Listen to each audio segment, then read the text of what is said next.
Hello everyone, this is Roshan here. और कैसे हैं आप लोग? आशा करता हूँ आप सभी लोग बहुत अच्छे होंगे। और आज हम क्लास 11th की मैथ्स का एक बहुत अच्छा चैप्टर पढ़ने वाले हैं जो काफ़ी अच्छा है। समझ लेंगे तो बहुत मज़ा भी आएगा इसको सॉल्व करने में। तो शुरू करते हैं, ठीक है। आज का चैप्टर है अध्याय 2, क्लास 11th है ना, क्लास 11th है। और संबंध एवं फलन पाठ का नाम है। थोड़ी सी भूमिका पढ़ लेते हैं, क्योंकि भूमिका जब आप पढ़ लेते हैं तो थोड़ा समझ में आता है कि हम किसकी बात करने वाले हैं, ठीक है। तो भूमिका में देखो, मैं बताता हूँ। गणित का अधिकांश भाग पैटर्न अर्थात परिवर्तनशील राशियों के बीच अभिज्ञेय पहचान योग्य कड़ियों को ज्ञात करने के बारे में। गणित का जो अधिकांश भाग रहता है वो पैटर्न पे ही रहता है। मतलब कोई राशि हमको, जैसे यहाँ पे कहीं x का मान निकालना पड़ जाएगा, है ना, तो x का मान निकाल सकते हैं ऐसे। ये राशि का मान हमको पता नहीं है तो ऐसे निकालना पड़ता है। बहुपद कोई दिया हुआ है तो उसको सॉल्व करके x का मान निकालना पड़ता है ना। और दो बहुपद दिए हैं तो उनको सॉल्व करना पड़ता है अलग अलग विधि से। तो इस तरह से जिस राशि का मान हमको नहीं पता है तो उसी राशि का मान निकालने के लिए गणित का अधिकांश भाग उसी पे आधारित है। ओके। हमारे दैनिक जीवन में देखो, संबंध की बात जैसे हम करते हैं, यहाँ पे संबंध है ना। जैसे हमारे दैनिक जीवन में हमारे बीच संबंध होते हैं, भाई का बहन के साथ संबंध होता है, माता पिता का संबंध होता है, टीचर और स्टूडेंट का संबंध होता है, वैसे ही गणित में भी पदों के बीच संबंध होता है। जैसे आप रेखाओं की बात करते हैं तो कोई रेखा, जैसे ये m है, ये l है, तो हम कहेंगे रेखा m l से छोटी है, या फिर रेखा m l के समांतर है। ऐसे ही कोई राशि किसी से बड़ी है, कोई राशि किसी से छोटी है। तो इस तरह के कई सारे संबंध गणित में भी होते हैं। जैसे ये त्रिभुज उस त्रिभुज से बड़ा है, ये त्रिभुज इसके समरूप है, ये त्रिभुज उसके समरूप नहीं है। तो ऐसे ही कई सारे संबंध होते हैं। कोई संख्या किसी संख्या के बराबर है, ये संख्या इसके बराबर है, ये संख्या इससे बड़ी है, तो ये भी एक तरह का क्या होता है, संबंध होता है कि ये संख्या इससे बड़ी है, ये संख्या इससे छोटी है ना। तो इस तरह के गणित में संबंध होते हैं, ठीक है। गणित में भी इसी तरह के संबंध होते हैं।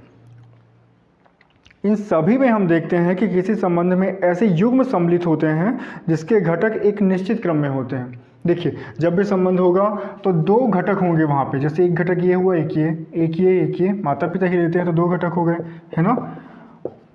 और भाई बहन लेते हैं तो भी एक घटक हो गए।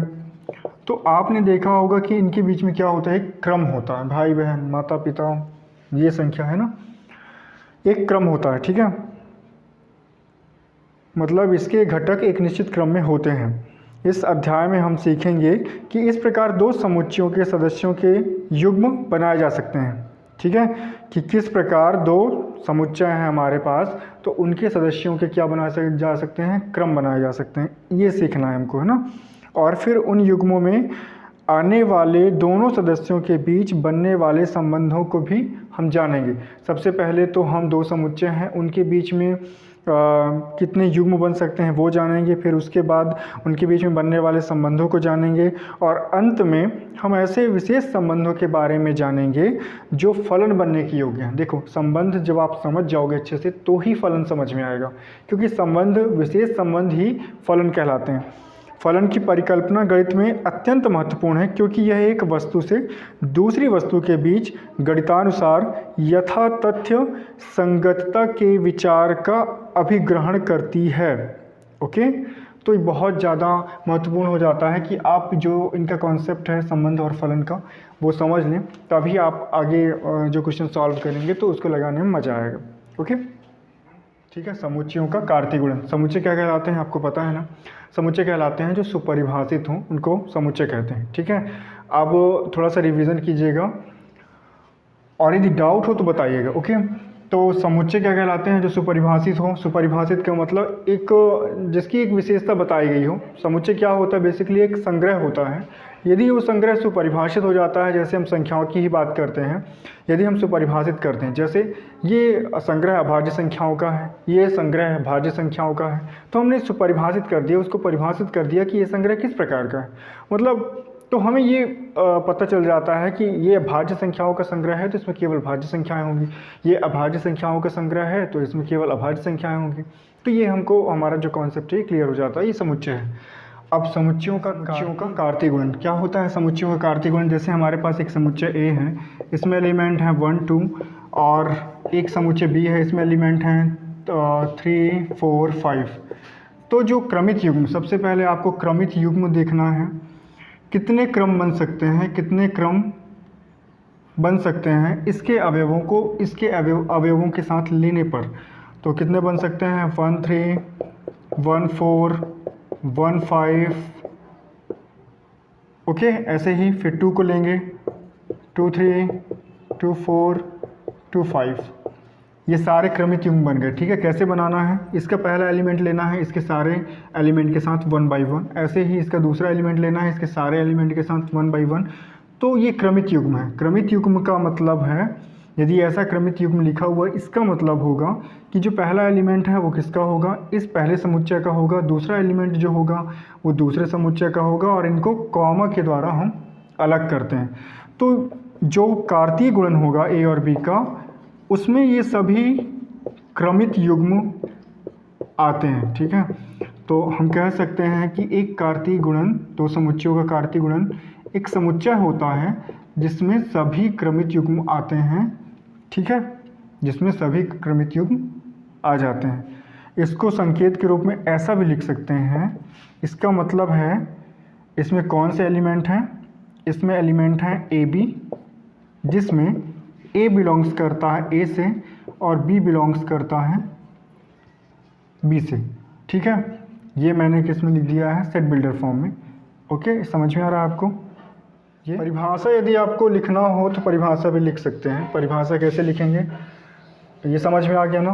परिभाषा हम लिख सकते हैं कि क्या लिखना है? परिभाषा आपको लिखना है कि जो दो समुच्चयों का कार्तीय गुणन, दो अरिक्त समुच्चयों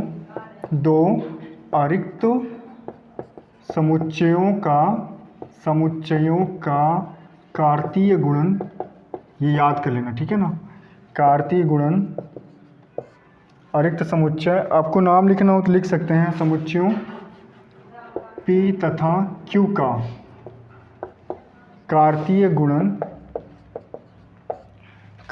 गुणन P क्रॉस Q उन सभी क्रमित युग्मों का समुच्चय है, युग्मों का समुच्चय है जिसका प्रथम घटक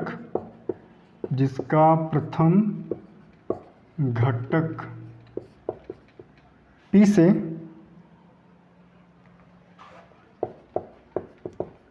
तथा द्वितीय घटक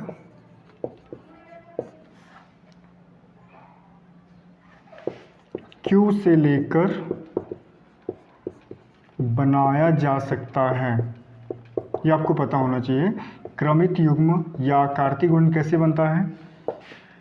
जैसे हमारे पास दो समुच्चय हैं P और Q, तो उसका जो कार्तीय गुणन बनेगा उसमें पहला अवयव होगा P का, दूसरा होगा Q का। यहाँ पे लिख सकते हैं कि P हमारा बड़े वाले P का एलिमेंट है, छोटा वाला P है, और जो Q है वो बड़े वाले Q का एलिमेंट है, ओके।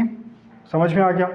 अब कुछ महत्वपूर्ण चीज़ें हैं, थोड़ा सा आपको ध्यान रखना पड़ेगा, क्योंकि वो आपकी एग्ज़ाम में पूछ सकता है, 1 नंबर का क्वेश्चन बन सकता है। तो कुछ महत्वपूर्ण चीज़ें हैं, आपको पता होना चाहिए, ओके। तो हेलो स्टूडेंट्स, तो यहाँ पे टिप्पणी लिखी हुई है, आपको इसको अच्छे से पढ़ लेना है, समझ लेना है। जैसे पहला लिखा हुआ है, दो क्रमित युग्म समान होते हैं यदि और केवल यदि उनके संगत प्रथम घटक समान हो और संगत द्वितीय घटक भी समान हो, ठीक है। समझ में आ रहा है? जैसे हमारे पास एक क्रमित युग्म है ए बी, ओके, और दूसरा है सी डी। तो यदि ये दोनों बराबर हैं तो उनके जो संगत घटक है, जैसे ए है सी के बराबर होगा और जो बी है वो डी के बराबर होगा, ओके। दूसरी टिप्पणी देख लेते हैं। यदि ए में पी अवयव तथा बी में क्यू अवयव हैं तो ए क्रॉस बी में पी क्यू अवयव होते हैं। अर्थात यदि एन ए बराबर पी तथा एन बी बराबर क्यू है तो एन ए क्रॉस बी बराबर होगा पी इंटू क्यू, ओके। समझ में आ रहा है? यदि ए तथा बी अरिक्त समुच्चय हैं और ए तथा बी में से कोई अपरिमित है तो ए क्रॉस बी भी अपरिमित समुच्चय होगा। ओके, समझ में आ रहा है ना। और यहाँ पे जैसे हमारे पास ए क्रॉस ए 3 बार लिखा है ना, तो उसमें किस टाइप के एलिमेंट होंगे, ए बी सी, जहाँ पे ए बी और सी सभी ए के एलिमेंट। ठीक है, यहाँ ए बी सी क्रमित त्रिक कहलाता है। ठीक है, जैसे 2 अवयव रहते हैं तो क्रमित युग्म बोलते हैं ना, वैसे इसको क्रमित त्रिक बोलेंगे। ओके, आपको समझ में आ गया होगा, इसको अच्छे से पढ़ लीजिएगा। और जो भी डाउट हो कमेंट के थ्रू आपको बताना है, नहीं समझ में आता है, जहाँ भी प्रॉब्लम हो आपको बताना है। ओके, चलिए क्वेश्चन सॉल्व करते हैं। देखिए हमारे पास यहाँ पे एक सवाल दिया हुआ है, उसमें लिखा है x+1 y-2 बराबर 3 1 ब्रैकेट में है। तो हमें x और y का मान निकालना है। ठीक है, तो इसको कैसे करना है आपको थोड़ा सा समझना पड़ेगा। सबसे ऊपर हमने टिप्पणी में देखा था कि यदि क्रमित युग्म 2 बराबर हैं तो संगत घटक भी आपस में बराबर होंगे। ठीक है, तो मतलब x+1 बराबर हो जाएगा 3 के और y-2 बराबर हो जाएगा 1 के। ओके, अब इनको सॉल्व कर लेना है। पक्षांतर करेंगे तो 3 - 1 मतलब 2, x का मान कितना मिल जाएगा 2। ऐसे ही यहाँ पे 2 का पक्षांतर करेंगे तो 1 + 2 हो जाएगा, तो y का मान मिल जाएगा 3 होगा। तो इजी था, नहीं तो थोड़ा सा टफ था, लेकिन ओवरऑल इजी था। आशा करता हूँ आपको ये वीडियो पसंद आया होगा। आपको लाइक करना, शेयर करना, सब्सक्राइब करना है, और जहाँ भी डाउट हो तो कमेंट करके बताना। आपको ये वीडियो कैसा लगा कमेंट के माध्यम से ज़रूर बताइएगा, बिल्कुल ज़रूरी है। ठीक है ना। Okay, thank you very much. अपनों को ख्याल रखिएगा और मैथ सॉल्व करते रहिएगा। ओके।